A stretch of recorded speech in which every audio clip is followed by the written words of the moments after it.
Police say they are in the process of questioning possible suspects, but one man says they took it too far. NBC5's Roma Villavicencio joins us live in our studio now with more. Roma?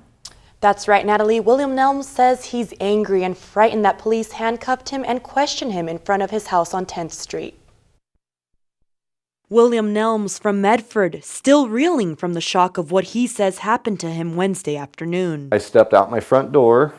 I took about 2 or 3 steps and I was confronted by about 10 SWAT. Nelms says it all started when he called 911 at around 4:30 in the morning. After hearing an explosion at the DA's office, he says the 911 operator told him they were aware of the situation, so he went to bed. But at around noon, They stuck guns in my face, told me to put my hands above my head, or put my hands on my head, and then they proceeded to cuff me, and I said, "What's all this about?" And they said that I was on probation and I was absconding. Lieutenant Mike Boudreau wouldn't talk to us on camera, but told us that Nelms violated his probation and was just one of a number of people they questioned about the explosion. They asked me if I could call the owner of the house and told me that any neighbors that seen me or knew my whereabouts at 4:30 in the morning would help their case tremendously, and it would quicken me being let go. I told him straight up.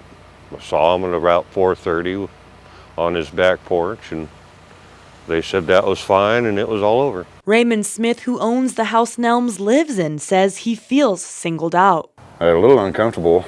I'm not entirely sure why it went down that way. It's not my business, but I didn't expect to find my friend in handcuffs. Nelms denies he did anything to violate his probation and says it's the police that violated his rights.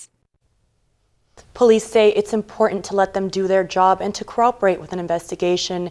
They can't tell us why they questioned Nelms, just that they had to cover all of their bases. In the studio, Roma Villavicencio, NBC5 News. Back to you, Natalie. Roma, thanks.